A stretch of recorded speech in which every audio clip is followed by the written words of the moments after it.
Good morning. At this time, we'll call the August 22nd meeting of the Wilson County Planning Commission into order. Anyone wishing to give testimony before this board today, if you would, please stand and raise your right hand. I hereby affirm the testimony I give today to be the whole truth. So help me God. Say I do, please. I do. Thank you.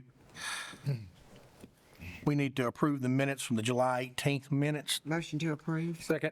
Have a motion from Ms. Weathers, a second from Mr. Renfro to approve. All those in favor vote aye. Aye. Those opposed, that motion will also carry. I'm sorry. Okay. We got it. Christopher, it appears we have no old business and we'll be ready to move directly into new business. Is that correct? Yes, sir. Okay. I'm ready when you are, sir. All right. The first item on the agenda for new business is a rezoning. Just before we get into that, there was a request for deferral on one of the items. Do you all want to go ahead and vote for that in case there's anybody here, or do you want to just address that when it comes up? Okay, which one are we deferring, Christopher? It's the second rezoning case, the application made by Hillwood Investments representing property owner of 452. It's your second recording. They have emailed an application to request deferral until your September meeting. Do we have anyone here today who wish to speak on the Hillwood rezoning out on 231 and Highway 452? Yes, sir. Yep. We have anyone here? Okay. I will entertain a motion to defer that till September. Ooh, man. I just said September meeting. I don't know the exact date. Mr. Chairman, Yes, sir. you said 231, but I think that's still on the docket. No, It's just the 452. These, it's just on 452? yeah, these properties do not have any frontage on. Okay. Okay. I will, September 19th. do we have a motion to defer till September 19th? So moved. We have a motion by Mr. Turner, second by Ms. Weathers to defer. All those in favor vote aye. Aye. And those opposed. That will be deferred until the September 19th meeting. Okay, Christopher. All righty.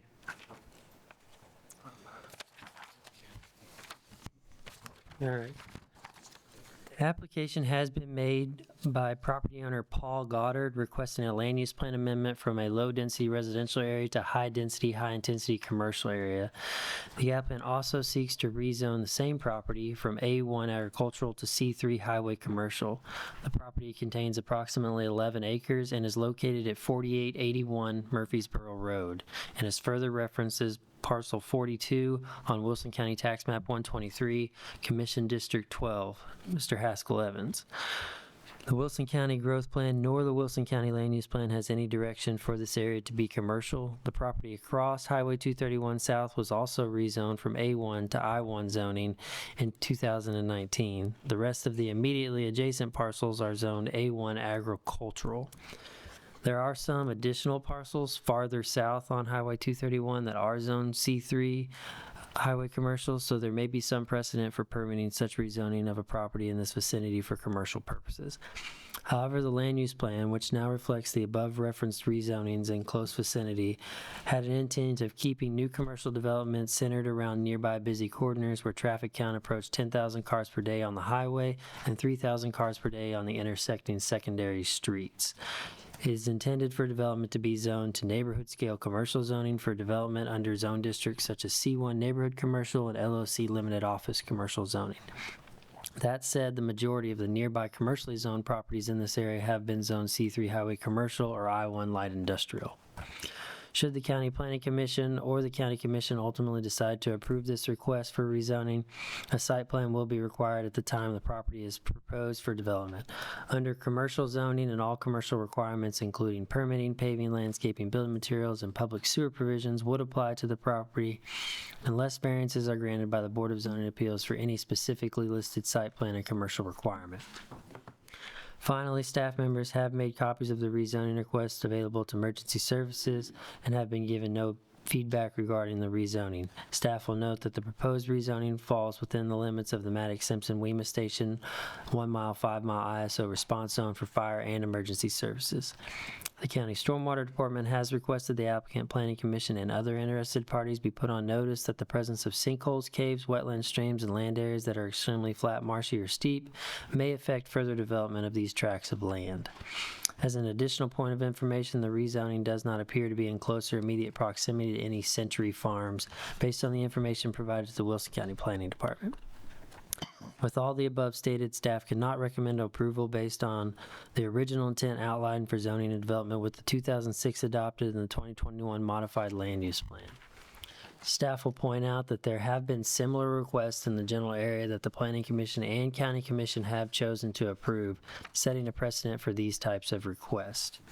In addition, Gladeville Utility requires all commercial water uses to have a reduced pressure backflow preventer device installed on their water service. If this property is rezoned to highway commercial, the property owner will be required to have a reduced pressure backflow preventer device installed and tested annually. For reference, I'm attaching our, the standard was sent. I did not attach that, but those were additional Gladeville comments since they were not going to be able to be present at this meeting. And I do have those standards in my office if anybody's interested in them, but It's okay. Can you zone me in here where this is, Christopher? It is just north of the flea market. So the flea market is about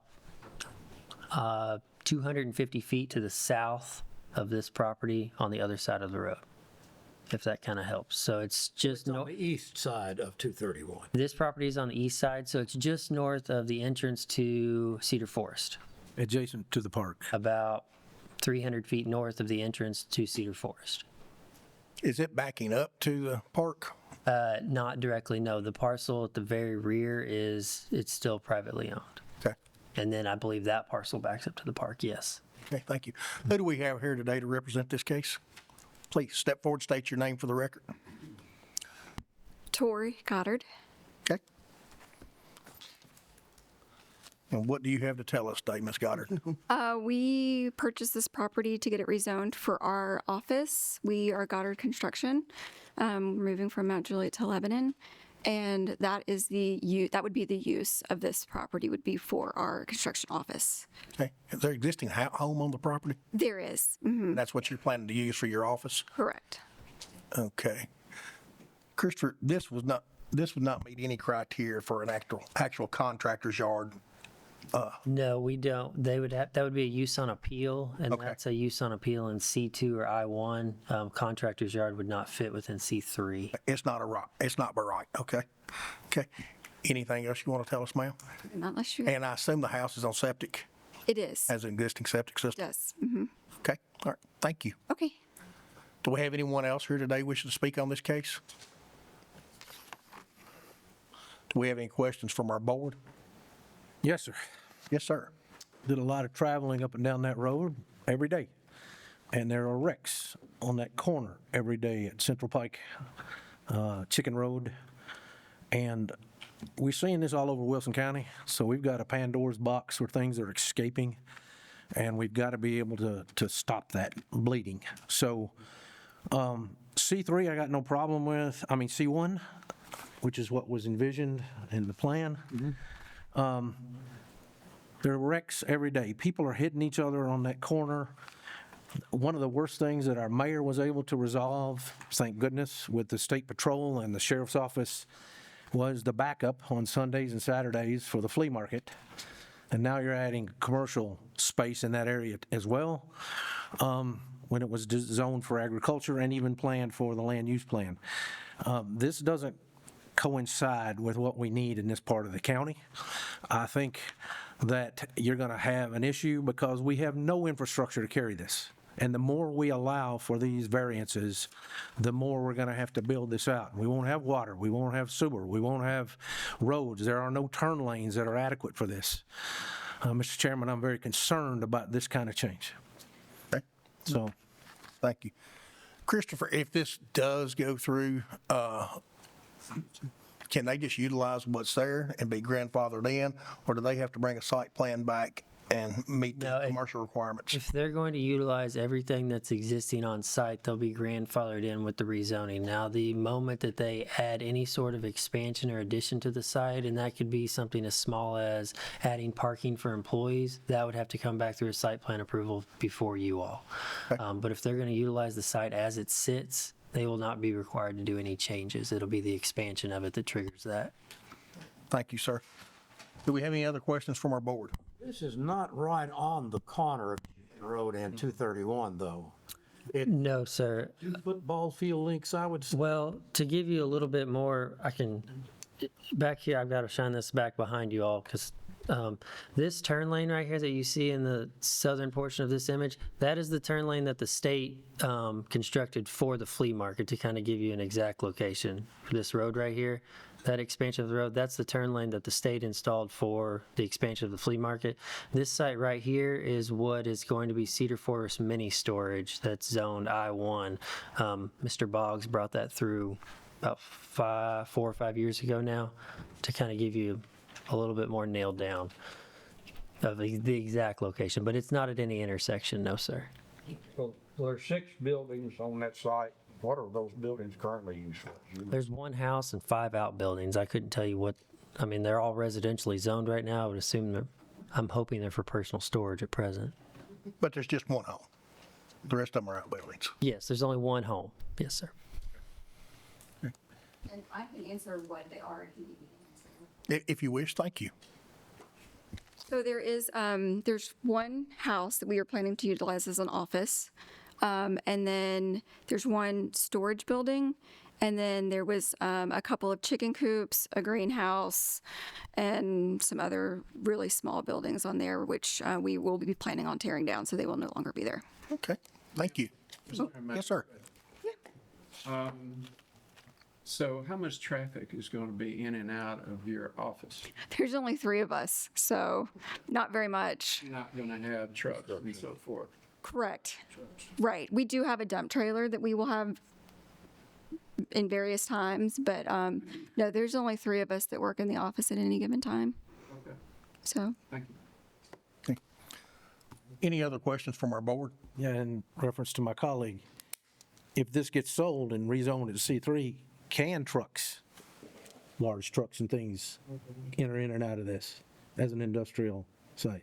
If they sell it? It couldn't be an industrial site without some sort of variance from BZA or an additional rezoning to get it to industrial. It would be constrained with the uses in C3, but I mean, they could, I mean, if you're worried about more intense uses, they could sell the property in. Car lots are allowed on C3, for example, if that's kind of what if that's what you're insinuating.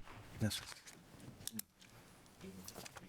Any other questions from our board or statements? Got the flea market, and you've got what, did I understand you say a future mini storage out there? It's currently under construction, yes, sir. It's directly across the street from Dollar this. store right down the road there, and what else? Is there anything else in there? And there's something else in there? Is there The flea a market. lot in there or something? Well, the car lot that's about a half mile to the north. There's a granite store, if that's what you're thinking of, Do what now? where they sell granite tops on the corner that used to be adjacent to that residential in the fence.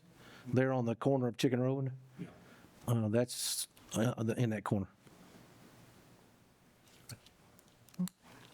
Any other questions from our board? If not, I will call for a motion. Motion to approve, subject to staff recommendations. We have a motion I'd to approve. not make that recommendation. Second. Okay, Okay. just motion to approve. We have a motion to approve. Mr. Jewell, a second by Mayor Hutto. All those in favor vote aye. Aye. Those opposed? No, Mr. Woods. Mr. Woods had a second. Oh, Mr. Woods had a second. He's kind of being quiet. I apologize, Mr. Woods. Ms. Nicholson and Mr. Renfro voting no. Everyone else was a yes. That motion will carry 9-2 To approve, right? to approve rezoning. That rezoning request will now be sent to the county commission, I assume, for the September meeting. No, there's a land use amendment involved. I have to have 30 days to notify that. That'll be heard in October's county commission meeting. That'll be the 3rd Monday in October. Okay, all right. Thank you. Thank you. Okay, we're ready to move forward, Christopher. All right, the next case was deferred. So this, we're not going to now move into site plans. First item on your agenda is the site plan for the Martin Mariota Quarry.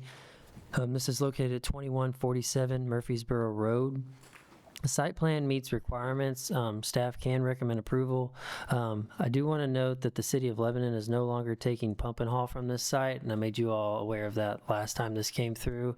The developer has included information on where they are hauling their sewer effluent on this site. It's Music City Sanitary, I believe, so they do meet that requirement on the public sewer requirement, because I believe their system is going to be maintained by the water authority, to my knowledge, but they are going to be hauling it out of county at this point. Okay, all right. Thank you. Who do we have here today to represent this case? Yes, sir. Please come forward and state your name.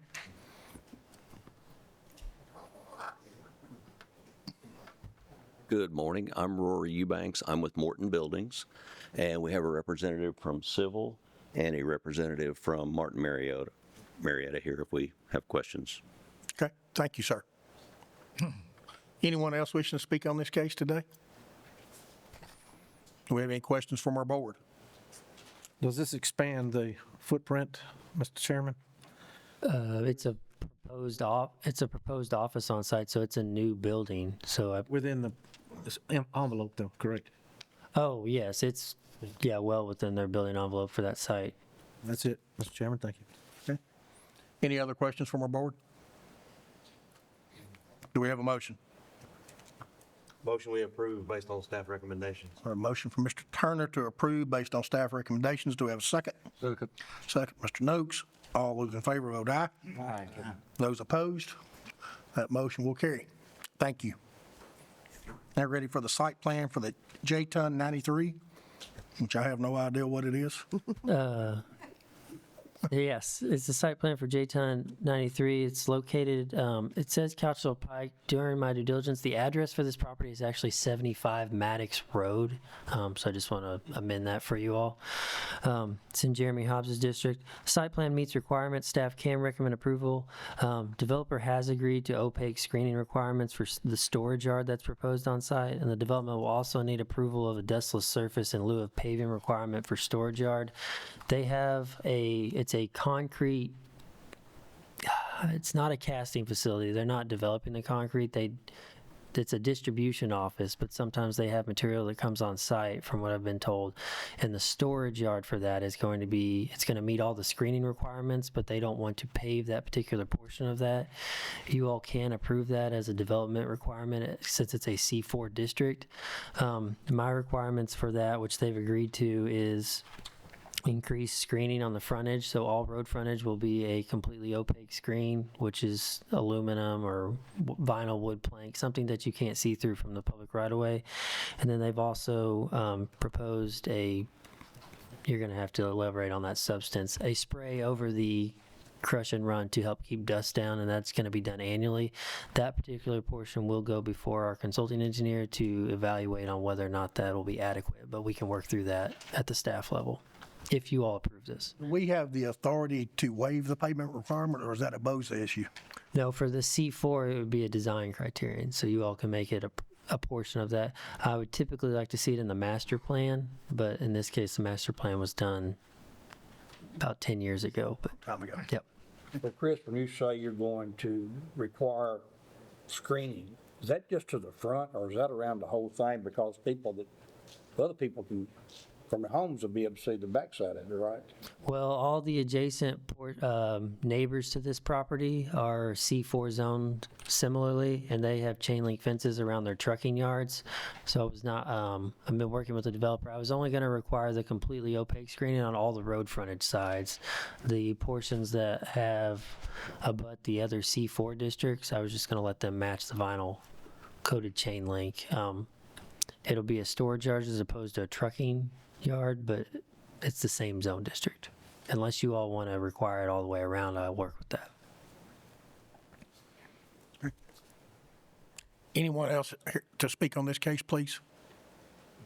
Mr. Dean. Charlie Dean with Dean Design Group here representing the project. I think we worked with Christopher here to get everything else resolved, but just to touch on those couple of issues, the gravel will be applied with a calcium chloride, just a little emulsifier to keep the dust down on that, and we've stated that we'll maintain that yearly. just to keep that, where there is no dust coming from that gravel surface. J-Ton is a concrete contractor, so they'll have trucks there, they'll have forms there between jobs, but this is a contractor's office, and they'll have a little bit of truck parking and lay down of the forms in the interim between jobs. So that's what we're doing here. From the screening sense, just to talk to what Mr. Ash, I guess, asked the question about. To the south, we have a road runner, and so essentially we're going to do a chain link fence like they're proposing on that side. On the west and northern parts of the site, we're going to have those road frontages that's where we've talked with Christopher about doing the fully opaque screen for the public view. And the site to the east is also C4, and it's undeveloped at this point, fully wooded. But I guess if you guys will see that if it comes through and comes through for development, but it will develop in a similar fashion to this project. So other than that, I'll be happy to answer any other questions if you have any. I'm ignorant. What do you do?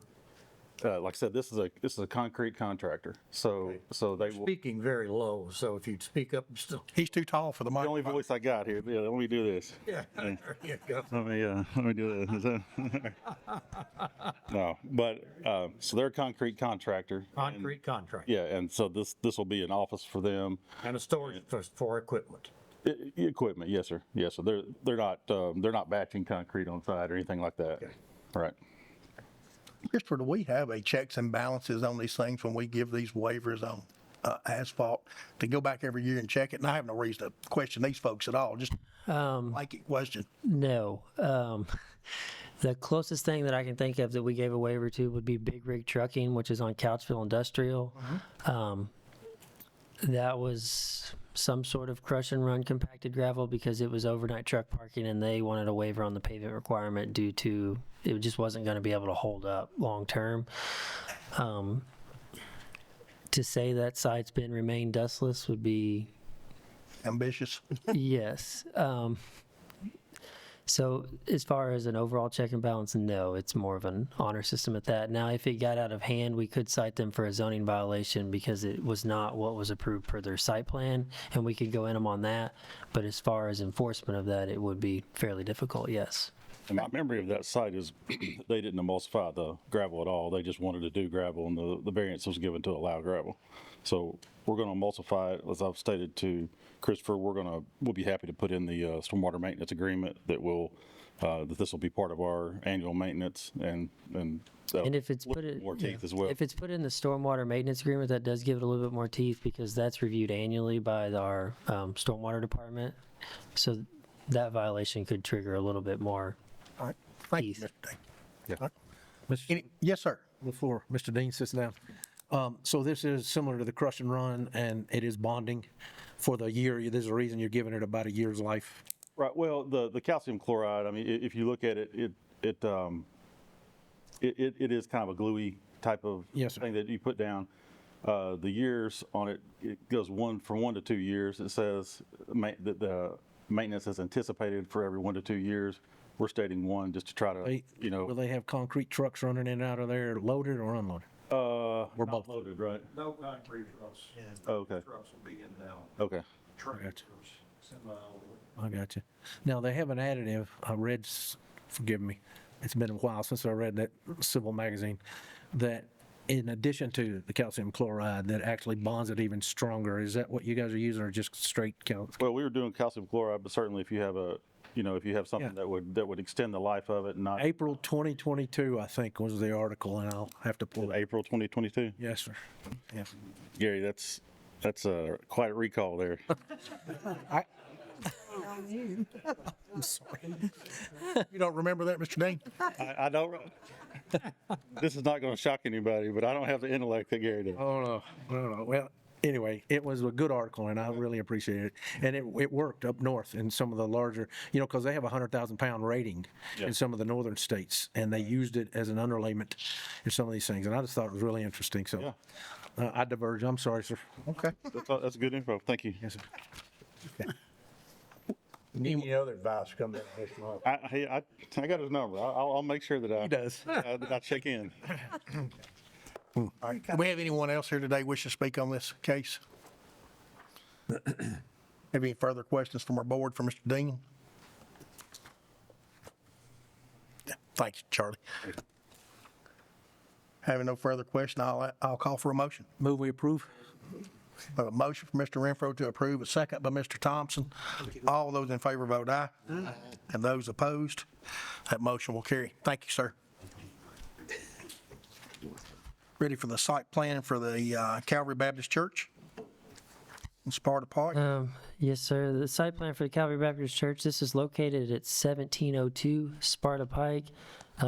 This is the third time this site plan's been in front of you, and it meets requirements. Staff can recommend approval. They're just looking to finally nail down a location, I believe. Okay, think we're here? I don't know yet. Okay. Yes, sir. Mr. Warren? I'm gonna lower this down just a little bit. Yeah, about a foot. A little bit taller than I am. Oh. Give me a minute, let me knock everything off the podium. Hold on, I think there's one more pink pen up here. I'm Jerry Warren with Warren and Toggle Civil Engineering. We're representing Calvary Baptist. As Christopher mentioned, we have gone through a couple of iterations. Church is kind of trying to decide where to put things, budgets and things of that nature. We feel like that they're kind of closing in on this, so I believe we've met the county planning comments. If there are any other questions, we'll try to address those in coordination with everybody in the county. If y'all have any questions, I'll be glad to answer them. The approval of this site plan, I believe the other one still has a little bit of time left before it expires. This will void that one, so if they want to go back to that old layout, they will be back before you. Okay. If they This is a sanctuary you're building, isn't it? Yes, sir, that is the proposal. Be attached to what's out there now? No, sir, it would be a separate building that would, if you drive by there, the parking lot in the front of the existing sanctuary, this would be on the road side, the Sparta Pike side of the parking lot. Okay. Side. Yes, sir, it would just basically kind of be in front of the existing sanctuary. Yes, sir. Is it going to have the capacity to require sprinkling? Right now, the information that we've received from the architect who has coordinated with the county fire marshal is that it will not require sprinklers. If that changes according to occupancy or what have you, then we can coordinate that with the fire marshal and the water utility for that area if need be. So, Okay, thank you, sir. yes, sir. We have anyone else wishing to speak on this case today? I'd just like to compliment him for being the exact height that meets our specifications. The microphone. Mr. Dean was in violation, so You can't talk about it. sure we can. That's the best. That's Oh, with Southern, that's the best time to talk about anybody. Bless his heart. Yeah. We have any other further questions? Okay, I'll call for a motion. Motion to approve. Second. I have a motion to approve from Mr. Ayers, second by Mr. Jewell. All those in favor vote aye. Aye. Those opposed, that motion will carry. Thank you, sir. The final site plan on your agenda is site plan for Tower Co. Gladeville. This is a new cell tower. It's located at 8074 Stewart's Ferry Pike. With the submittal of a balloon test and the recorded subdivision plat, staff can recommend approval. They have submitted their utility lot plat for what we require for new cell towers. It just has not been recorded yet. So I'm just making you all aware that we will require it to be recorded before we'll stamp the site plan approval.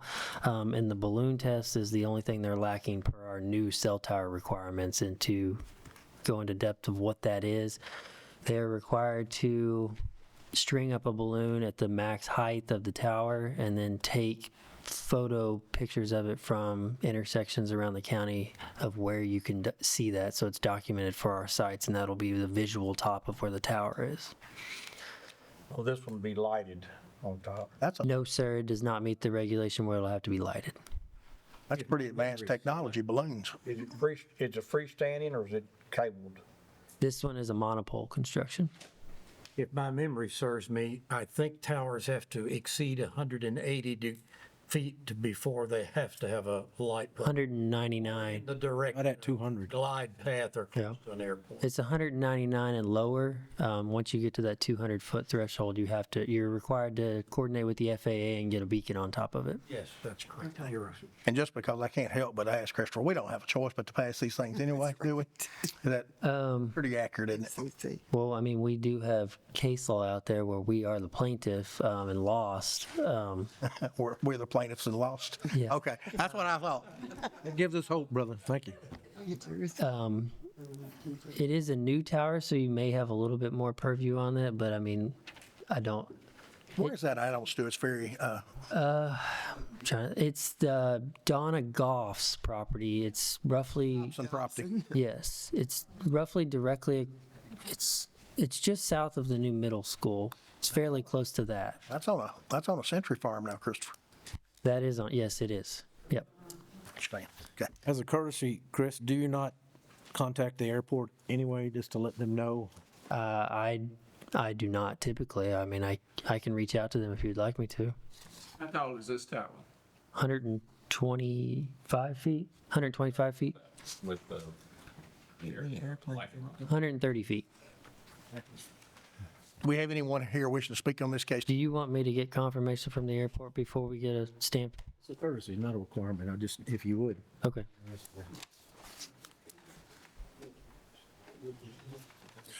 Yes, sir. I'm Jim Murphy on behalf of the applicant Towerco, and I'm here to answer any questions you've got. But it is 130 feet, 125 with a 5-foot lightning rod. So just for the record, I'll put that in the record. Okay. Okay. Anyone have any questions for their representative? I do. This is just my own edification. Are you still using grid grounding for those kind of things? I believe that Right? is correct. Yes. Yes, sir. I believe that's correct. Just, You're getting, I'm a lawyer and they're an engineer, and so you're asking engineering questions, but Sorry. I believe that is correct. no other questions, Mr. The only thing that's different about this site from surrounding sites around the county, this site is, a lot of this property is in a 100-year floodplain. So to accommodate that, we are requiring them to build the pad up to the minimum base flood elevation to keep all equipment out of the floodplain. And they have agreed to that. Thank you, sir. Anyone else wishing to speak on this case today? We have any further questions from our board? We can talk. Do we have a motion? Motion to approve? A motion approved, Mr. Renfro. Do we have a second? Second. Have a second from Ms. Weathers. All those in favor vote aye. Aye. Those opposed? That motion will also carry. Christopher, do you want to do the plats for affirmation now? Yes, sir. Okay. There's a subdivision of the portion of the Sam R. Saylor property. That's at 1911 Woods Ferry Road, being map 13, parcel 4.00, which is one lot. Subdivision of the Jordan Fleming property, which is, I think that's a typo, which is also 1911 Woods Ferry Road on here. But I think the address is wrong. But it's map 33, parcel 57.03. It's 2 lots. I'll double check on the address for you on that one. It's subdivision of the Towerco Gladeville property. That is the utility lot plat that is accompanying this site plan that you just approved. That's at 8074 Stewart's Ferry Pike, being map 117, parcel 3704. The re-subdivision of the Shirley Bates property, lot 21. That's at 508 Academy Road, being map 26, parcel 59. Re-subdivision of the Boggs property, lots 2 and 3 at 430 Northern Road. This is 2 lots, being map 33, parcel 47.02. Re-subdivision of the Willie Joe Duncan property located at 5604 C East Richmond Shop Road. This is 2 lots. This is map 135, parcel 4.02, and parcel 5.00. Re-subdivision of the Alfred Adams property, lot 12, at 4891 Chicken Road, being map 113, parcel 14.06, and the consolidation of the plat of Stonebrook Falls, lots 1 and 2. This is located at 803 Stonebrook Drive. This is 2 lots into 1, and this map 25H, Group A, parcel 2.00, and then a boundary survey of the Lisa Mattern property at 5885 Franklin Road. That is 1 lot, and that is map 101, parcel 2304.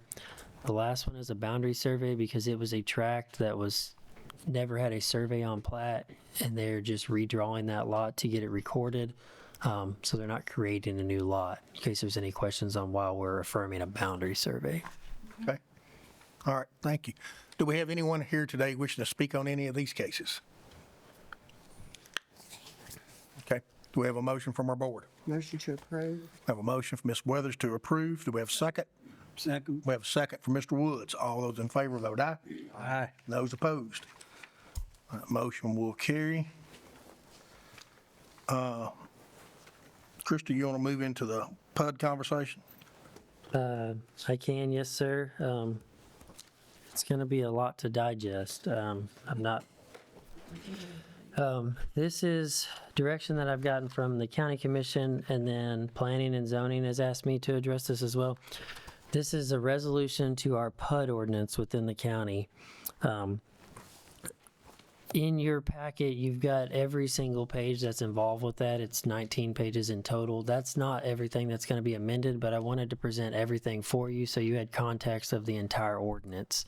The first changes are on page 3 of your agenda that you were handed out, but it's just amending some of the intent and purpose. I'm adding in to allow increase the density beyond that is typically found in a conventional zone district to offset any reduction in developable lands dedicated as open space. And that's i.e. it's deleting the purpose of the plan unit development overlay district regulations are as follows, and it's just cleaning up that paragraph, and it's to promote flexibility in land development regulation to encourage innovation so that growing demand for other housing types may be met by a variety in type, design, and layout of dwellings. And then in paragraph B, that is being changed to provide flexibility in architectural design, placement, and clustering of buildings, use of open space, provision of circulation facilities, and amenities. The rest of that is the same as it currently sits. Section 55102 through section 55106 of the existing PUD language, there's no change in that, but I have added all that in there for context. So the next set of changes is, it would be on page 8.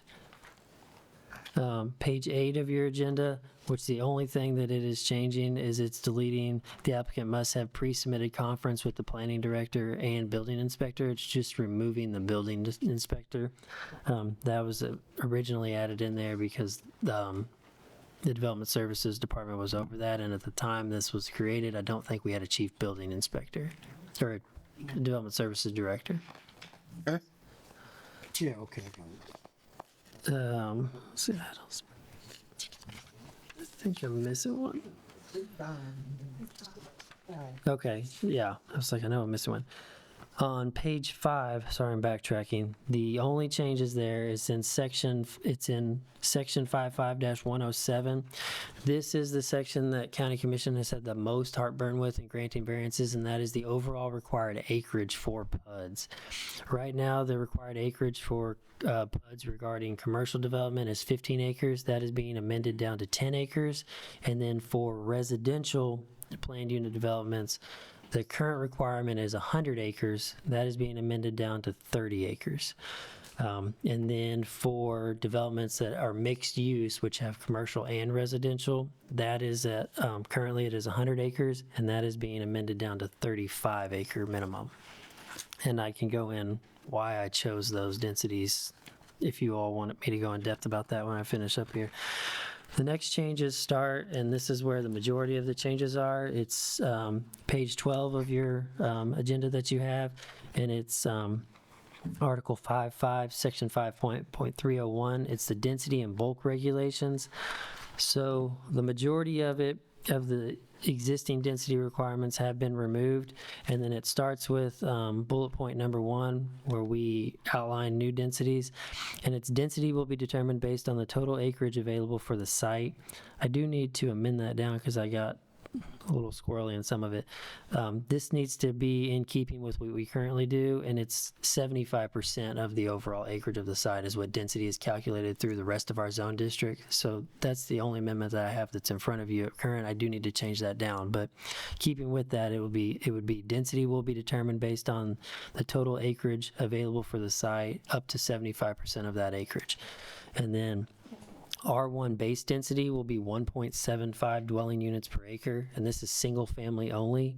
R2 base density will be 2.75 dwelling units per acre, also single family only.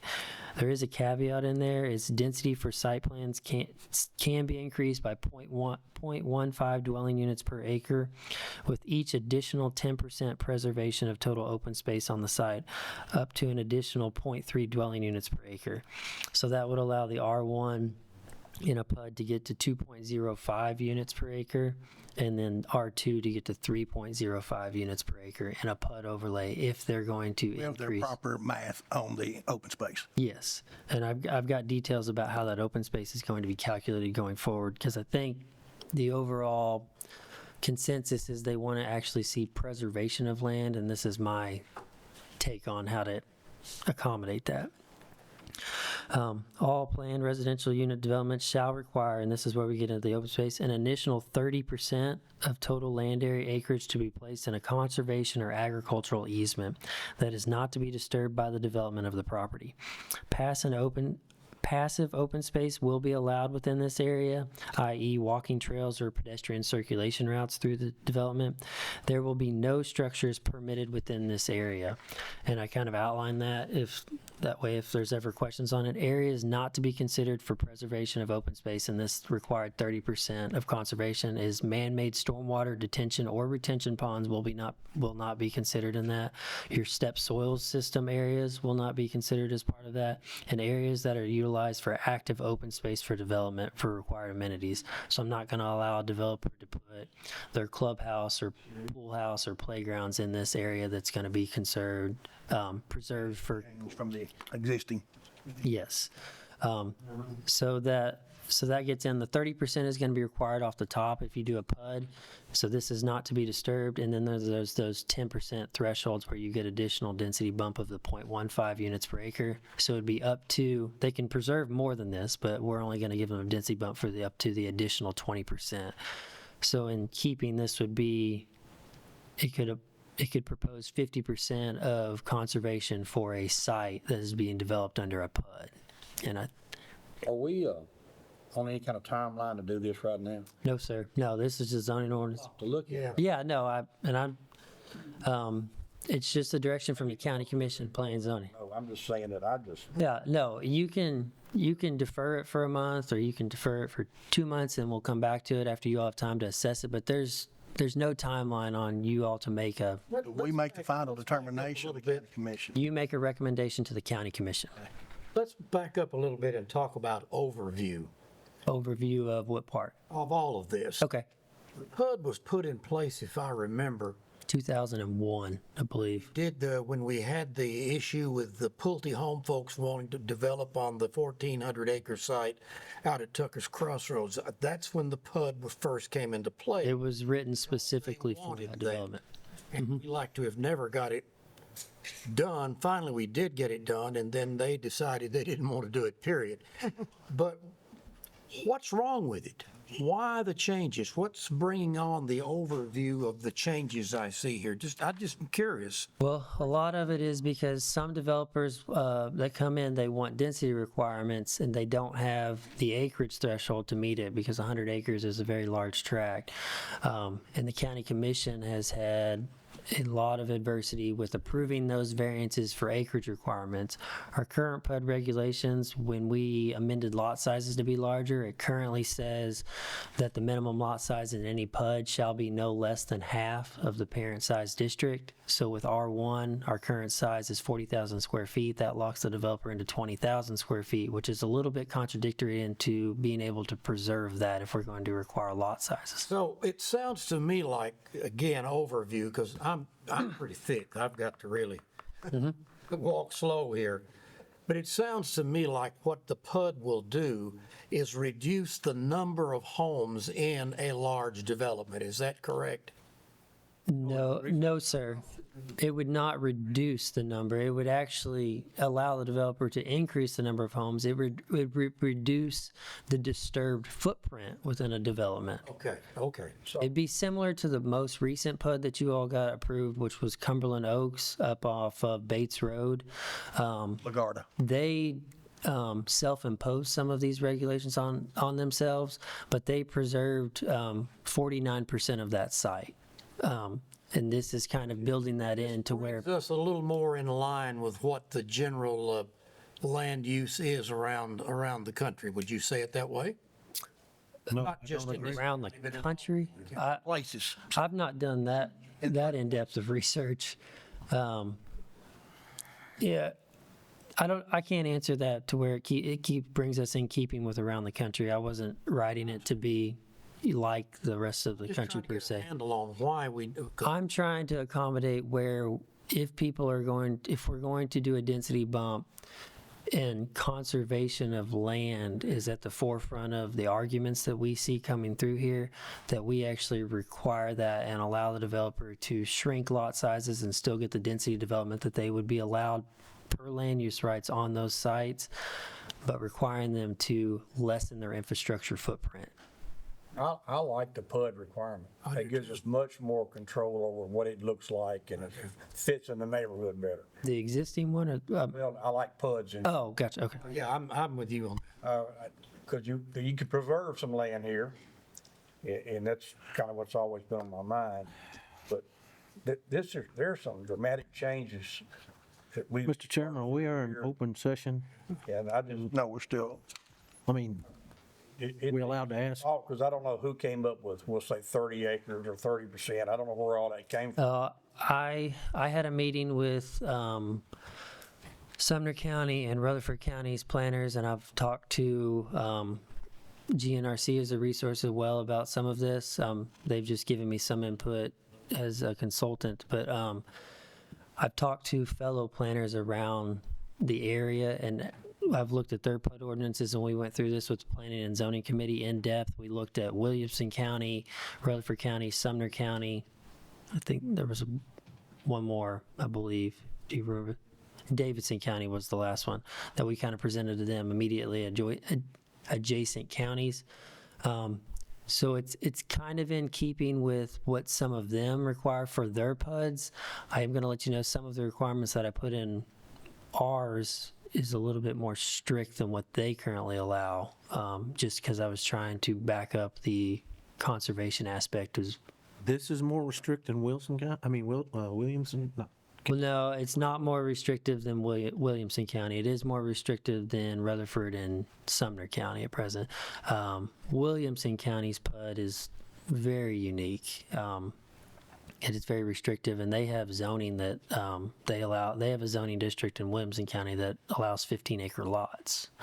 That only allows 15-acre lots. You lose regulation authority on that, so I don't know how it's governed at that point, but they are self-imposed rezonings. yes, those are, yes, County can't vote to make that a restriction correct, yeah. or We impose it. need to have a work session on this before we make a decision. What do you think, guys? It's interesting. The Board of I'd be more Planning and Zoning has been through it, but there is a lot. But I do more than like, happy to set that even up with based you. on our current guidelines, Christopher, you've tightened this thing down. And the one thing I really think, other than the percentage bump you've already made, you're not allowing them to use the step systems and detention ponds and things of that as a percentage of their open space, of their preservation. other preservation space. If you do the math on that, that could be 10 or 15% bump in and of itself on top of the 30% you're going to require on the front end. Yep. I think it's certainly headed in the right direction. Christopher, you have a segue that opened up a question. You said to tell you the reason why. So am I hearing the reason why is because people were coming to your office bending your ear? I'm not trying to put you out on a pedestal. No, I've not. Because did anybody from leadership say this is wrong and change this over, or is it? I've gotten direction from the Planning and Zoning Committee and then county commissioners. Now, if you're asking if anybody from the public has come, to say, hey, you need to look at your PUD regulation, my answer would be no. And I'll also be transparent is I've not had developers come in and say, hey, you all need to rewrite your PUD. This is specifically coming from I heard that. No? the elected leadership that we have. Questions for me on the overview that we're talking about.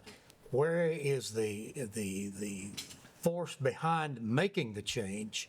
And if we're going to make a change, you know, it's like everything else. Is everybody around us, the other counties you said you visited with, are we all kind of riding along in the same area? I don't want us to get in some sort of situation where we're some kind of odd man out. Now, that's crazy to do that.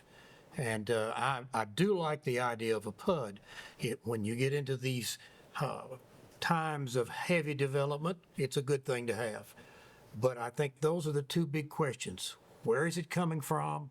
And do we fit in with what's going on around us? We're not something that's strange and out of whack. That's the two important things I see there.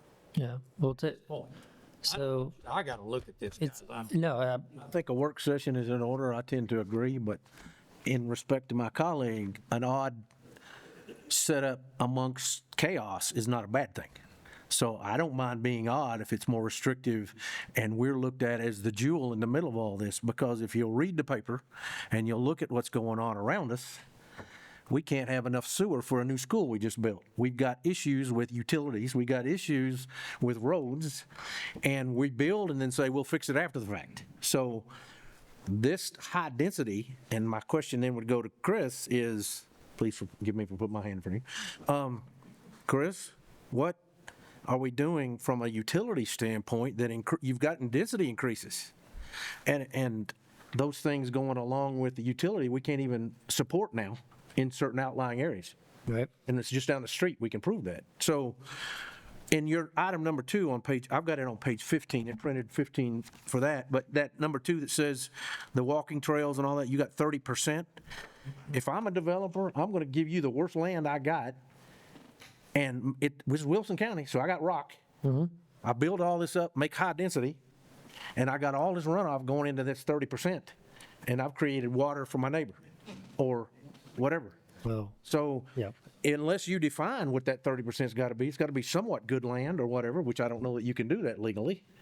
They're going to choose the worst there is. So, I mean, like my colleague said, we need a lot of discussion and review of this.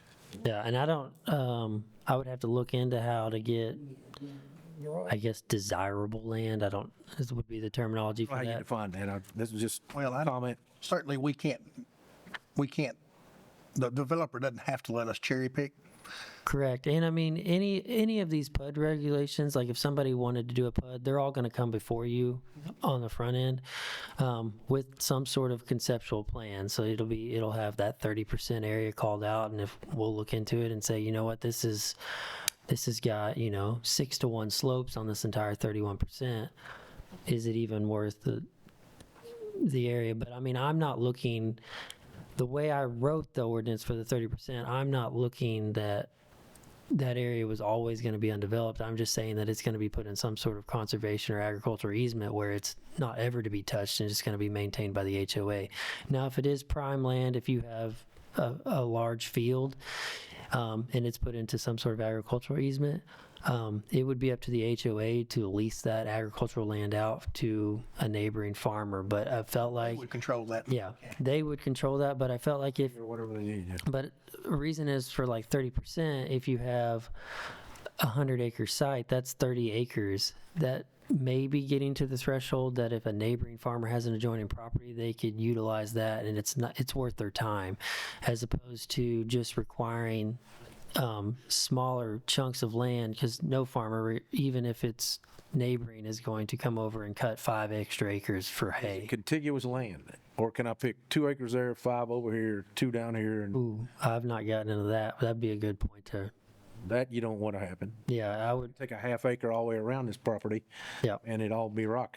Yes, sir. No, that's a good point to bring up. I've not thought about that. Let me ask you procedurally, Chris, Christopher, excuse me, are you telling us that the planning and zoning committee, which I used to serve on and Diane still serves on it, has approved this?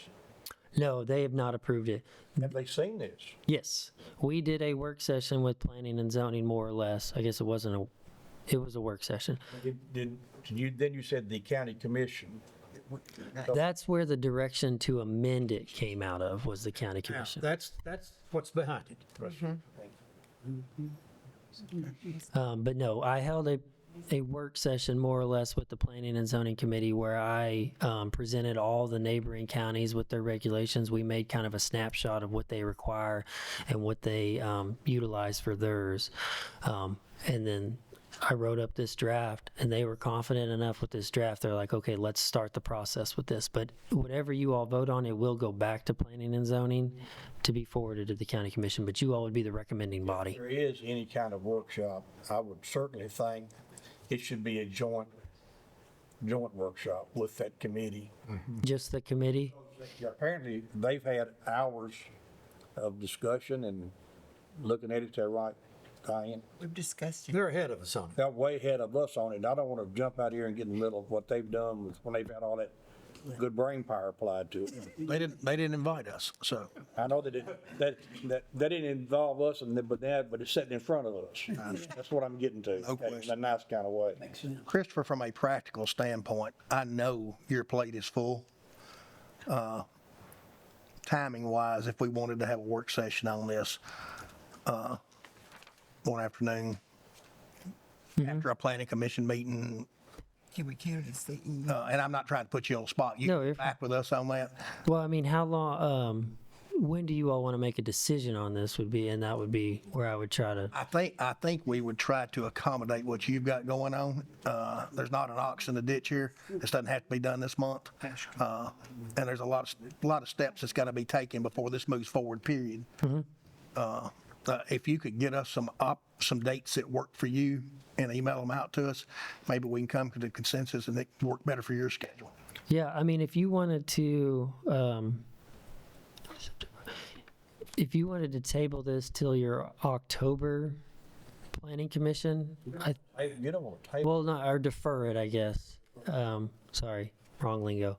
If you wanted to defer it to your October agenda, I think that would leave me enough time to coordinate with everybody to get a work session before your October planning commission. 90 days That would be November. before we ever sit down and do a real vote on that. That's maybe I'm wrong. Well, he's talking roughly 60 days before we have our work session, so Yeah. It would be 90 days. roughly, yes, And sir. let me say one other thing. We're talking about maybe some of the crises that we have, like the sewer problems and some of the other things. These are common growth problems that we're dealing with. All of the problems that we have, there are fixes to them. It all involves money and it all involves gutsy decisions to make things happen. But we're not in the throes of death around here. We've just got growth problems. We work them out, guys, going forward. That's all there is about this, the way I see it. I like to do it before than after. Get it planned properly. That's just what I'm saying. Have fun Well, doing it. well- Have fun before spending $500 million on a project before it's done. It's been done. Rutherford County, look what the city of Murfreesboro been trying to get ahead with a fire hall that sat out there 3 years before it was occupied. That's not good ahead of time. And look at that. Watch this. What we got down 109 in Lebanon, same thing. So, Okay. This was part of our advertised docket, so I do need to call and ask if there's anyone in the audience who wants to speak to this. Yes, sir. Wait, Christopher, can we have this as a CEU instead of a work session? They'll kill two birds. A CEU. Yeah, you Continuing education, 4 hours. Oh, man. use that. I can look into that. I'm working on a joint, maybe CEU opportunity with stormwater, and I don't know if that would entertain you all or not. I can look into that and see if I'm able to do this. If I'm able to administer the CEUs, then yes, we can utilize that. But I'll look into that and see if I've got that qualification. You just, Have we got to this point, wait a minute, before everybody starts, did we get a motion to defer, or we did not? Well, I think he's waiting for the public comment first. give public comment. Okay, all right, so on this topic here, Yes, I didn't- it was part of our advertised agenda. We need to open it to the public. Okay. You good now? Yeah. Mr. Young, please go ahead. I'm Ken Young, 1221 Shop Springs Road. At your March meeting, you heard arguments to reduce lot sizes in A1. At that meeting, Chairman Jones asked a question of Chris Liebert from the Water Authority. He asked, as a whole, have the step systems by and large been successful in operating and served their purpose? Mr. Liebert responded, we have over 40 SOPs. I noticed a couple of months ago we had 8 NOVs. Now looked at 5 were totally cleared and one, some of the ponding out there you're talking about. Overall, great. Well, overall great was simply a claim, and it was supported by no documentation, and it is not what you need to know for this PUD discussion. I'm here to tell a different story, and as always, supported by documentation. In your binder, you'll see color, glossy photographs and public records that tell the story you need to hear. These are all 44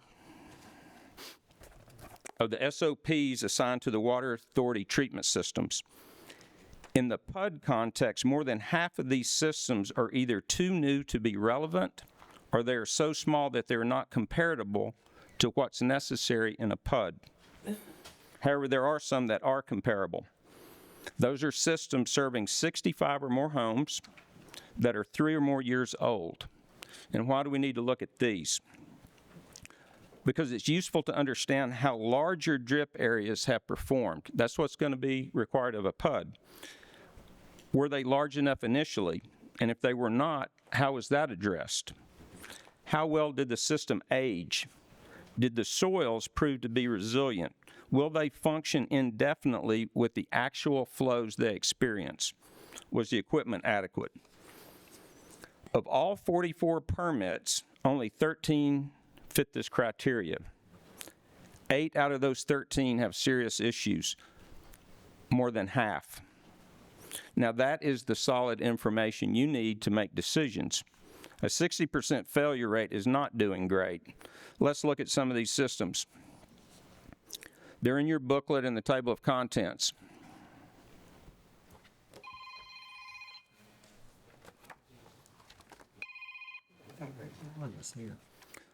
Sunset Harbor served 194 homes since 2005. In February, it drew another serious NOV, and that turned into a $50,000 fine. Ridgewater Estates served 89 homes since 2012. That one may end up in federal court. Purposely running effluent into Old Hickory Lake is a federal crime. Poplar Ridge served 108 homes since 2015.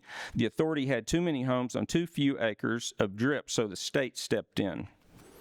Academy Road served 293 homes since 2014. The scheme was for the school to use it. I'll talk about that one in open comment. The good news, if there is any, is that these Wilson County systems will probably be the examples used in state legislation next year when they reform the wastewater business. I'll answer any question. Okay. Thank you, sir. Thank you. We have anyone else wishing to speak on this today? Okay, we'll move forward.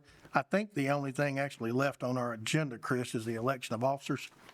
Well, you need to make a motion on this. You're And I- sorry, I apologize. Make a motion to defer it for, To the October meeting. 60 days. Okay. Then you take another, like John was talking about, take another 30 to Digest. Digest. So we'll end up with 90 days in it. Well, if you defer it to the October meeting, I'll set the work session up in between now and then. So you could hopefully be educated enough to make a motion at the October meeting. Now, if you want 90 days and for me to set the work session up sometime in October, I can accommodate that as well. Christopher, if we deferred to November and had the meeting, the work session like you were talking about in October, Okay? that, would you go along with that, Sheriff? Yeah. If we deferred it to November? Will you amend your motion to that, please? I'll have a motion to defer it to November. And anything you can send out to us, anything helpful, other information during that period of time, till you set your work session up, then I would like to see it be a joint, they at least be invited to the work session. You want just the planning and zoning committee? Or Right. do you want the, okay, Planning and Zoning Committee. okay. Do you want me to set that up as an afternoon work session or an evening? Or do you not have a preference? Every day's really not Saturday to me. They said, somebody said that when we retired, but Oh, okay. I was like, I don't have that lifestyle. I'm like the chairman. I really focus on the time. Okay. Trying to find a time you and your staff can do it, and afternoons is fine with me. The mornings may be fine with somebody else here. It doesn't matter. Just, I'll be here. Why don't you see what's going to work for you and your staff best, and just let us know. We've got an opportunity here. We are going to defer this to, I will second Mr. Ash's motion to defer this till November. All those in favor vote aye. Aye. Those opposed? We'll defer that to November, and you've got a window here to figure out what's going to work best for y'all. Okay. I know you're still trying to deal with a land use plan that's probably rather encompassing, so. These two Yeah. projects, the land use plan and just what you have introduced here today, are major direction changes. No question. for What we're going to do in this county Well, at a time. I guess, we haven't voted yet, have we? We just made, Did. okay. I do want to let you know, the land use plan, if everything sticks to schedule, it will be on your November agenda. Good. Understand. All right. Need to bring a lunch. Most likely. Thanks the Lord. Tell you what, Promises you keep. I'd hate to have both of these end up in there somewhere trying to dissolve them. They need to certainly run, they don't need to run parallel with each other. They're different than, The odds of that happening are slim. Well, we can slow it down. We've got the, it's, Somehow or another, the land use plan has slowed itself down, with no help from anyone. It's just slowed itself down. So I can understand why. it's a lot of stuff. it's just a definition thing, but it's a pretty big thing. That's pretty serious. So, okay. Having said that, I think the only other stated thing on our agenda is the election of officers. Whatever process you want to go through of doing that, Christopher. That is, you all make a motion to either affirm the existing officers or you'll take nominations for, you have to take, you can either affirm, if everybody is comfortable with what you have, you can affirm the officers, how they're in place at present, or you can make nominations for those positions, which you have chair, vice chair, and secretary. No, I move that we continue with the officers that we have presently. And I'll second that. And the second motion be to elect them by acclamation. Yes, right. Okay. We have a motion and a second to leave the current officers in place for the coming year. And we have a second. All those in favor vote aye. Aye. Those opposed? They like you. You're loved. I love democracy. Especially when it's unanimous. Absolutely. Absolutely. Christopher, do you have anything else we need to address? The only additional point of information before we go into the public comment is we are still actively working on the land use plan. We have the public meeting set. The first advertisement will go out Saturday. That is for September 25th at 5:30 p.m. at Cumberland University Alumni Hall. And that'll be the meeting where the final draft rendition will be submitted to the public to get the public input before it goes back to steering committee one last time. We're only having one public hearing, right? One public hearing, the public information session will be open for approximately 2 weeks after that. We are going to take feedback at that night as well in written form. And then we'll have another steering committee to then hopefully forward it to this body. Give me the date again, please. September 25th at 5:30 p.m. and that's at Cumberland University Alumni Hall. So this is the first chance I've had to ask this question, but I've asked you this in the steering committee meeting. But Mr. Jennings is sitting here today. Does this go before the county commission or not? We're still looking at that. There's divergence of opinion, and frankly, it's very, I've had so much to do here lately with the school issue and the lawsuit next week, that I hadn't had a chance. And I expect to in the next few days. Yeah, and to answer, I guess to build off of Mike's comment there, what is very clear in state law is the planning commission must adopt a land use plan. What we're still trying to determine is whether or not it's required for the county commission to adopt it. I have had some feedback from some of the commission members that they want to see it regardless of whether or not there's a requirement. They want to be part of adopting it. So, I mean, regardless of whether or not it's required, the county commission may ultimately end up seeing it. We're just trying to figure out if it's a legal requirement. That'll help any sheriff. I'm just thinking, well, if it's not a legal requirement, then it would be, would rest of what this board does. Well, it would rest with what this board says, but if the county commission chooses to adopt it, they also have to help enforce it. Okay, all right, thank you, sir. At this time, we will open the floor for public comment. State law requires us to do that. We do ask you to keep your comments brief, 3 minutes in nature, and I will open the floor for anyone who wants to speak. Oh, I forgot.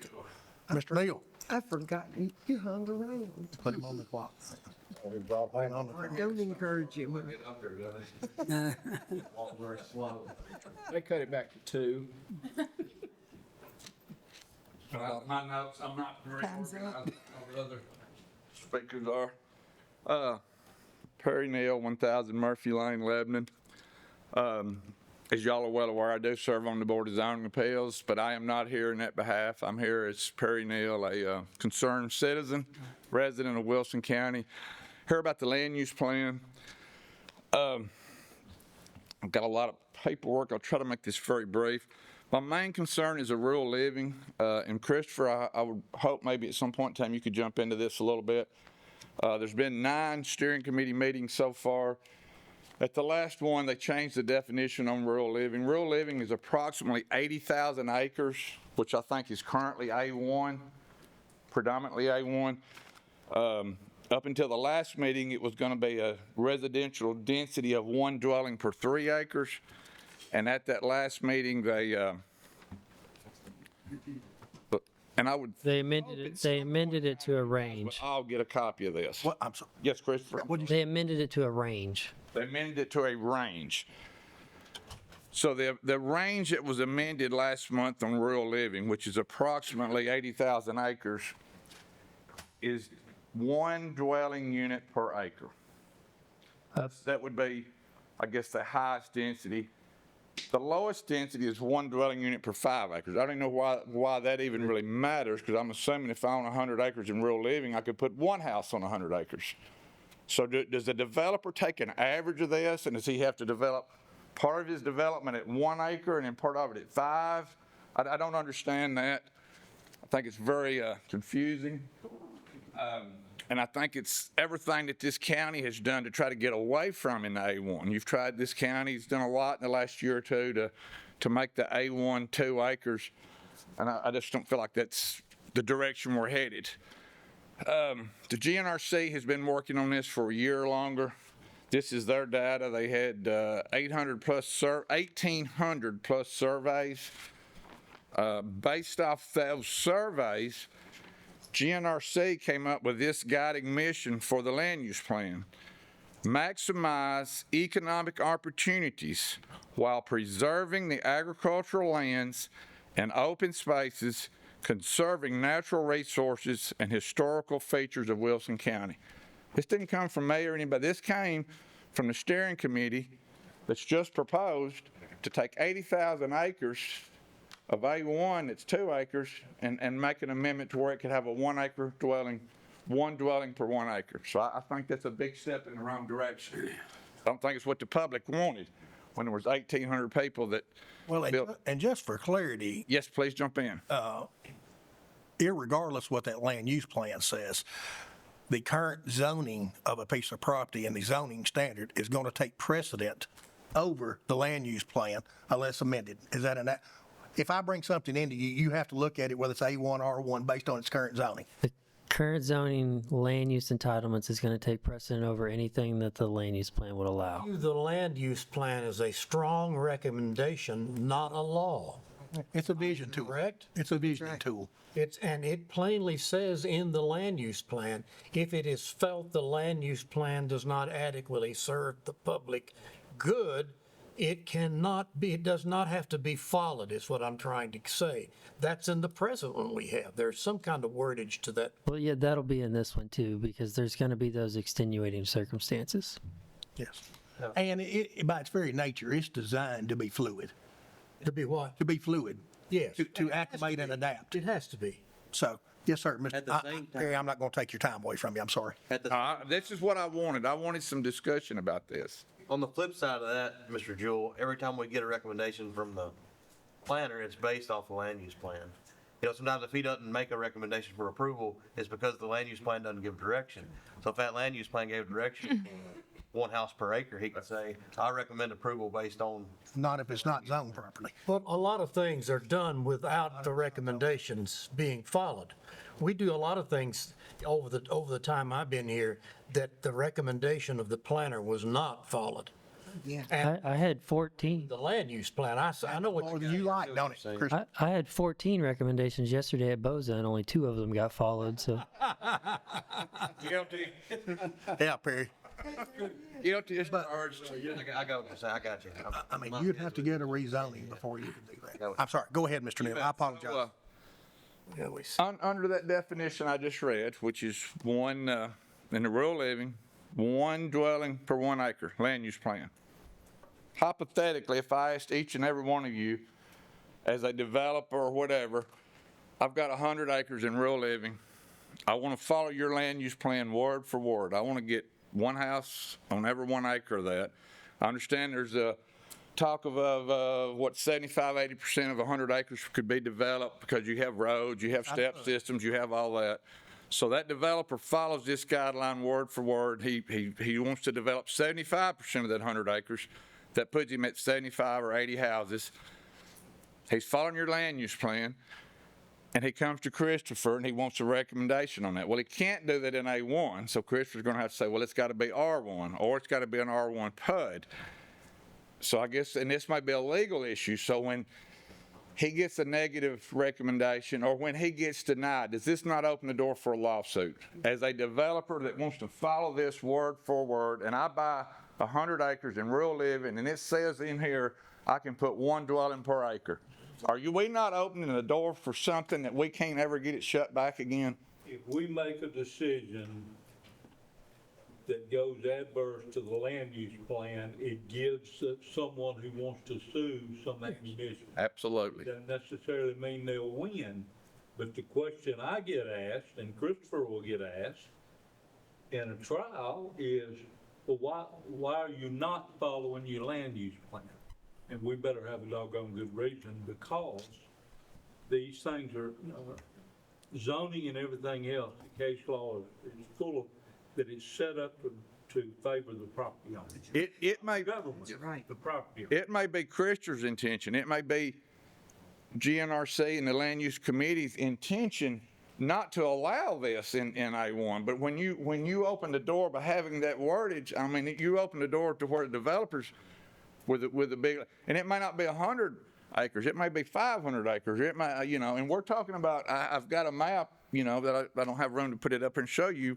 We're talking about really, really rural parts of the county that are in this dark brown rural living. We're not talking about just around the city limits. We're talking about very rural areas. To me, that's a simple solution. You would change that to where it matched, where it would be 80,000. Rural living would allow an 80,000 or 2 acre They have for house. They have. Go ahead, Mike. I'm sorry. I'm sorry to interrupt you, man. Let me further clarify. Any action you take, or the county commission takes, anybody that's, the law says anybody that's aggrieved, and that doesn't say the people that are involved in it. Anybody that's aggrieved could be anybody in the county in certain situations. And they have the right, they have 60 days to file suit. They don't have to be anywhere close to right, but they have that right to file suit.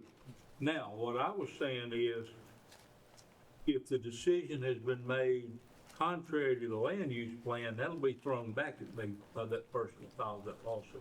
Why didn't you follow the land use plan? Now, that doesn't mean you automatically lose, but it means you better have some good reasons why. The land use plan is fairly important. Absolutely. I would ask you this question. There's been a very conscious effort not to attach the land use place types, not tie zonings to them. Say Brown is A1 or. Right, I understand that. A very conscious effort on staff's part and the GNRC not to do that. And I know you can file a lawsuit tomorrow, completely frivolous on It's a wonderful country we live in. I mean, I know what can happen. But when you go out of your way not to attach your place types in the land use plan to your existing zoning, That could be. that's just inherently gonna be, Well, or potentially a problem. yeah. Let me encourage you to keep on looking at it and deal with these things, but don't raise the bar so high. You're not gonna get perfection. You're not I gonna keep agree. us from being sued. I think we made peace. Every time y'all make a vote, you may put us in a lawsuit. Yeah. It's encouraging. Thank you. All I'm asking for is the definition for rural living for months and months and months was 1 dwelling unit per 3 acres. Last month on August the 9th or whatever, they changed the definition to 1 dwelling unit per acre. All I'm saying is all you would have to do is have that 1 dwelling unit per 2 acres. You know, I'm not saying you tie it with A1 zoning. Sure, that coincides with A1 today. A1 zoning could very well change next week, next month, next year. That's all I'm asking. To me, it's a very, very simple solution. And I won't get into the details of, any further than that, but you just change that. There's rural ag, there's rural living. Both of those place types predominantly are A1 zoning. The rural ag, the definition on it's fine, but the rural living, why does it have to have that 1 dwelling unit per acre? Why could it not be 2 dwelling units per acre? I think it's a simple solution. But anyway, it's not for you to decide today, but it's coming down the pipe. And Christopher, I would ask a question. Mike, there has to be a back door though on that land use plan to get out of it if it does not adequately handle something. Yeah, and I tried to be a little clear, but let me go again. There are certain situations that you can use it in defense. You're probably gonna start off, if somebody filed a lawsuit, one of the allegations, one of the paragraphs is gonna say you didn't follow your land use plan. And that becomes Christopher and our witnesses' job and mine to put it together to say, but there's a very valid reason that we didn't. Explain to me this, and maybe I'm kind of getting crazy if you bear with me, Mr. Chairman. What is the importance of the land use plan as opposed to our zoning regulations, the books that we follow now that are not, the land use is not part of? Are they integrated? Are they separate? Is one stronger than the other? Do you understand what I'm trying to say? Yeah, and I'd have to answer yes to all those questions, John. Okay. I think the chairman said a while ago, this is a vision document, the land use plan. But, and that's, so again, if you go against it though, somebody will say, well, what happened to your vision? At some point in time, you thought this was important. And now you're telling me not. I'll give you what I think is a classic example.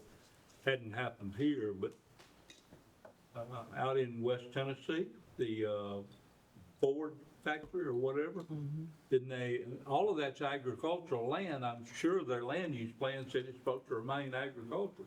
But all of a sudden, you got an opportunity to bring 3,000 There you go. in or something. And the land use plan goes out the door. That's what I'm talking about. It's defendable because of the public good. It's creating jobs. Absolutely. But those. So if we put them on, That's the extreme case. if we put them on a map, the regulations that are in place that we operate on every day are here. And in front of that is the land use plan. And they move forward in that. That's the goal. That's Yeah. the goal. That's the goal. Yeah. And if we never reach a consensus, then your 2006 land use plan is what we're operating under. Yes, sir. Yeah, until we get a new one adopted. I mean, you all just made a recommendation today to amend the land use plan.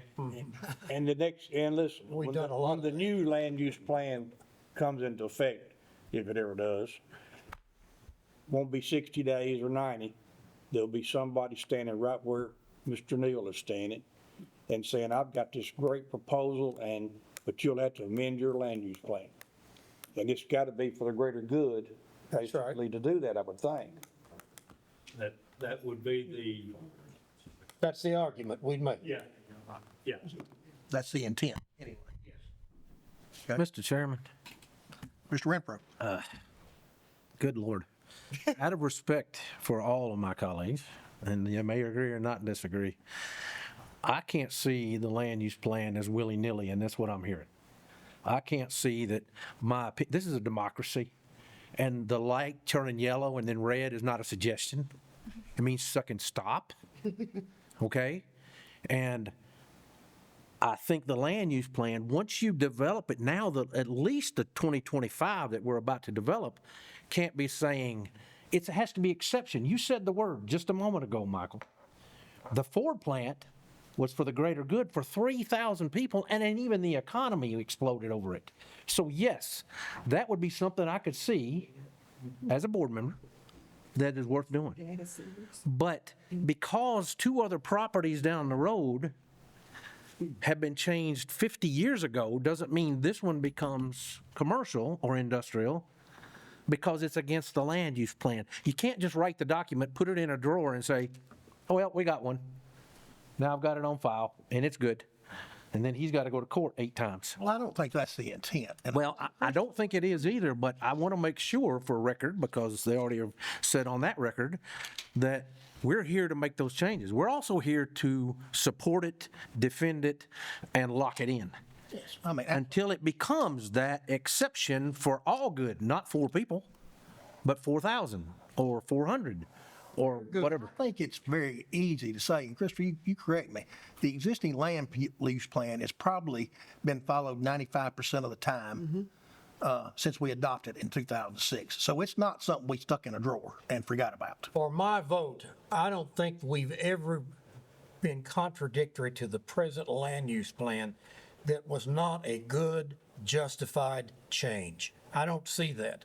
Now, you can take issue with me, my colleague can take issue with me on that, but I have never voted for one of those changes that I did not give it.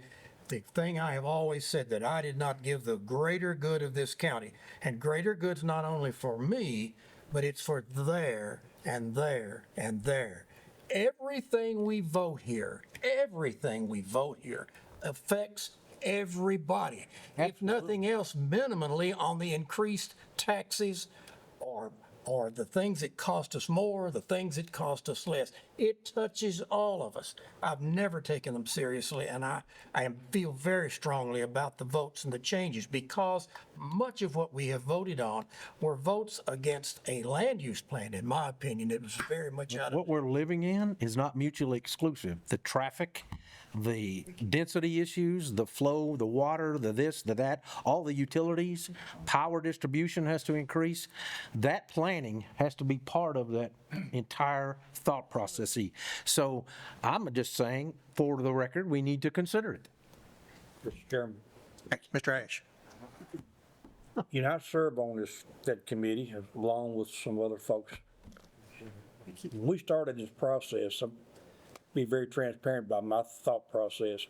I didn't like the first map I saw, and I thought, good gracious, we're going in that direction. There hadn't been 9 meetings. There'd been 17 meetings as far as I'm concerned. I made the public hearing. It's been. I was asked to leave one of those. I didn't count that one. I think, I want to say, they're not here to defend themselves. I wasn't a big fan of GNRC coming in, but I'll have to kind of say I was wrong. They have diligently listened and worked, and some things today, the map that's there today, there are things about it I'm not happy with. But they're minuscule to the larger good of that map and what it may or may not do. I know we're hung up on this definition. Yeah, I have no problem with the map. The map. So I'm feeling good about the map, just to say this publicly. I'm feeling pretty good about that map. I know there's some language issues that smarter people than me can put those together. But the other thing about this land use plan, we need to get this puppy on down the road. We're 2006 on this one. This doesn't look like the 2006 map. This has had some thought process in it, and we've had some pretty strong conversations amongst the steering committee. Sure. But it is a plan. Now, because it is a plan, it's only a plan. It'll be a working document when it comes out. I hope the 5-year thing comes in place where it's revisited in 5 years and not 25 years. Amen.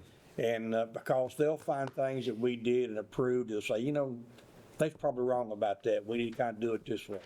So I think there's some checks and balances that's going to go into it. If we can get this definition thing straightened out, I think we got a plan. But we still got to get that worked out. Mr. Chairman, excuse me. Yes, go ahead. Thompson. Ms. Neal's got a very good point on the acre thing. When would that be discussed? If it's discussed, we gonna bring it up today or what? Well, once we go through the public, You want me to answer that? well, I think we get another chance, the steering committee gets another chance at it after the public meeting also. Yeah, so we have the public meeting on September 25th. We'll get all that public input, we'll take it, we'll consolidate it. We're gonna present all that input to the steering committee on how the public feels about it. And that You're probably, lawsuit will be resolved. And that Yeah, we'll know more after the lawsuit. that's a Mike, that's a Mike question. Okay. In theory only. Something on the lawsuit by Tuesday. Here we go. But all that data will get presented back to the steering committee, and we will present that as the public has looked at the draft plan. This is what they have reservations about. This is what they would like to see change. The steering committee has presented all that. The steering committee then has to decide whether or not they want to make those changes based off the public input they've got, if they want to kind of make a middle ground change, or not change it and leave it as is and push it to the planning commission as it was presented. But I have to at least present that data back to the steering committee. Okay. Thank you very much for letting me do this. I'll make this very, very briefly and wind up. So, and I can maybe help all this, you know, you guys have said this is a vision plan. So I would ask each and every one of you, is it your vision to allow 80,000 acres of A1 zoning to have one dwelling per 1 acre on it? Is that your vision? It's a yes or no. It's not real complicated the way I see it. It's yes or no.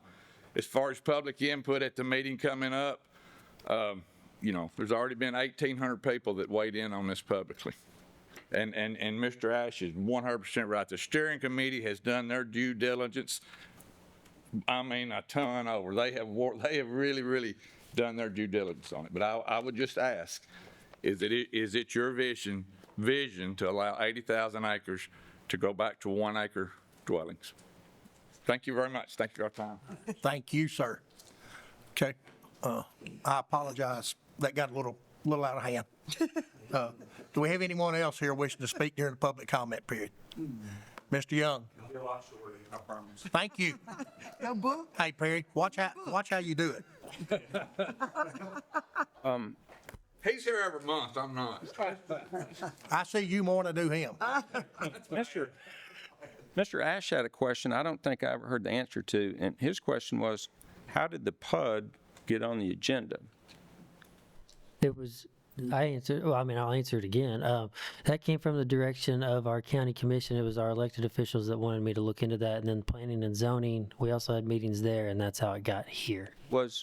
Isn't there a form that you have to fill out to get on the agenda? But yeah, I'll fill out the form when it came. You did. Yeah, so when it comes from an elected official like that, if it's something that is a consensus where there's multiple ones, I will be the one that signs that form. Okay. And I'll take it as a part of the planning department is moving this forward. The reason I was asking, that sort of goes back to the A1, where it seemed to me like a vote of the full planning and zoning committee is what would be required to get here, as opposed to. That's how this got here. Okay. Yep. Cool. You were probably there. Maybe. I mean, we talked, before it got to this point, we had, was it, Diane might have to correct, I think it was on 3 straight planning and zoning committee meetings before it got moved here. Wow. Yeah. Cool. I'm sorry, ma'am, I ran out of booklets, but I'll make sure that you get one if you want one. There's an extra one right here. I've been looking at it. Thank you. Yeah. Look how easy that was. Now she's got 2. Go back to him. Just real quick, if you look at chapter 2, you'll see an example of what a well-functioning drip area looks like. That's the only photograph in that book that looks like that. I just wanted to make sure that you knew where to look for a good one. Chapter 2. Chapter 2, go with the numbers? Yeah. You made it easy. Go to town. Yeah, that's what they should all look like, but that's the only photograph in your book that looks like that. The other thing, when you get a chance, and I do think that you people study at home and think through a lot, do a lot of work, and I appreciate that. Chapter 9 is the Academy Road Treatment Facility. You're going to hear more about that through the next weeks or so. That's the one it started in 2014. In 4 years, the drip area had failed. 4 short years. So that's about it. I would ask you, Mr. Young, did Yes, sir. it fail or did it have violations? That's two different things. I would ask that question. Yes. The Academy Road facility is part of a pattern and practice of the Water Authority where they will initially install a minimum amount of drip area for the initial phases of a subdivision. And as that subdivision is built out and more homes are put on that treatment facility, what they fail to do is add incremental drip area to account for more and more houses. In this particular case, Academy Road was on the books as having over 8 acres, but they only installed 2.5 acres. So they kept stiff-arming the regulators year after year after year, and that's why the executive director was cited an NOV for falsifying the application. They never informed TDEC that they put 44 more houses on that treatment facility, and that's why it overloaded in ponds. And that's the exact same thing that happened at Sunset Harbor. It happened at Ridgewater, Cairo Bend, Clay Estates, Poplar Ridge, Academy Road. All of those are the same pattern and practice. Small drip areas, they know that they need to put more drip areas, and in many cases, they have the acreage ownership, but they won't do it. Either it's time or money or time and money or whatever. But to your point, those photographs aren't made up. No, You can see that there is a link between a notice of violation and the violation. And understand also, for instance, the pending lawsuit or possible lawsuit at Ridgewater, it's not the NOVs that have gotten them in trouble. It's the underlying conditions that created the NOV. When you dig a channel to run your effluent into a lake, that's going to catch people's attention, and that's what happened. So it's not, well, we're gonna take you to federal court because you got some NOVs. That's not it. We're taking you to federal court because of what you did. And that's the same on all of these, on every one of them. Thank you. sir. I just had a question. Maybe it's one for Chris, I don't know. So most of these pictures were taken in June, July this year. I don't know, but they're all dated. Yes, sir. A lot of them are in December. We had a great deal of rain period of time. Does that affect any of this? That's accounted for. Yes, when the regulators write the report up that discussed that area, the vast majority of time they have a paragraph that indicates what the rainfall was preceding that. And with data like it is now, I can throw a pin down anywhere in the United States and tell you how much rain it got at that location 10 years ago. It's really remarkable.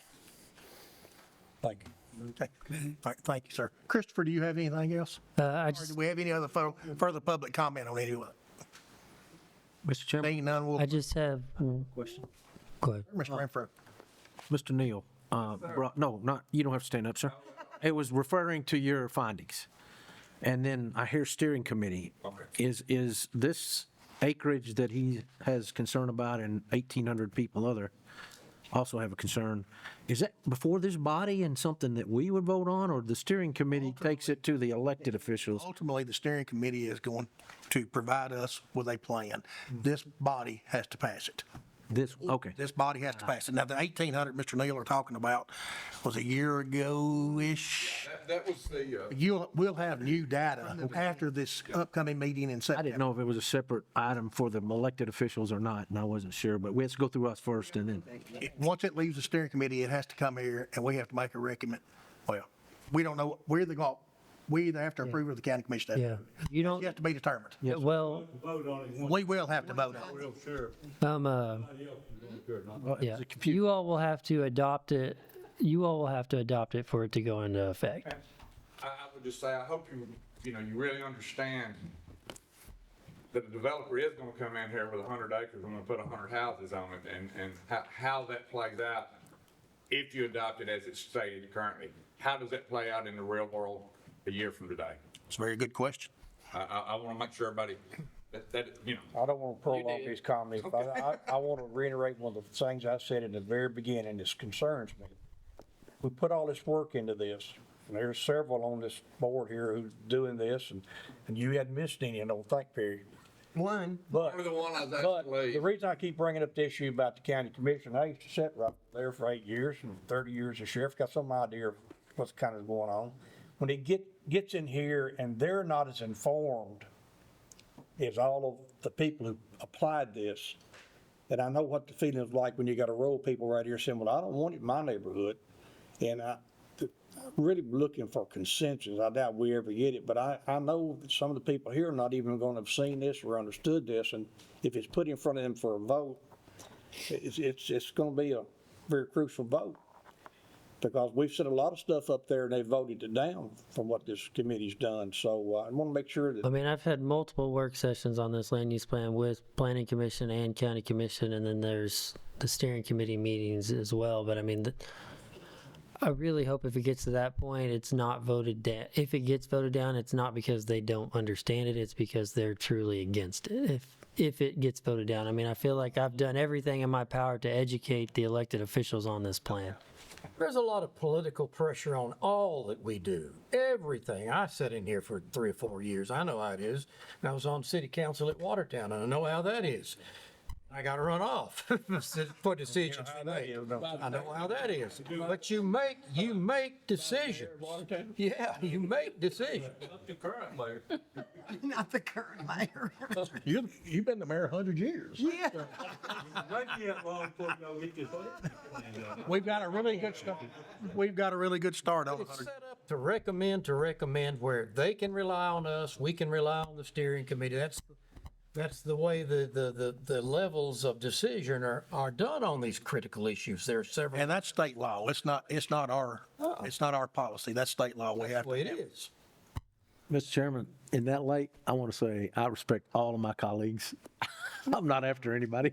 I appreciate each one. People and disagree with them, absolutely. Absolutely. But I just want to state for the record, I appreciate their opinions and everything they do. The only thing I have before you all adjourn is I need to clean up the one affirmation plat that I told you I'd look into, the subdivision of the Jordan Fleming property. That address is 2291 Cooks Road. It's in your agenda as 1911. It's not Woods Ferry. Brooks Road. Yep. The address on that, Do you want us to go back and act on it independently? I would prefer that, yes. Address what, Cooks Road? It's 2291 Cooks Road. It's the subdivision of the Jordan Fleming property. I will make a motion that we approve the affirmation plat on the Jordan Fleming property at 2291 Cooks Road. Do we have a second? Second. I have a second from Mr. Thompson. All those in favor vote aye. Aye. Those opposed, that motion will carry. That is all I have. Thank you all for your time. That being said, we will stand adjourned. Thank you, guys.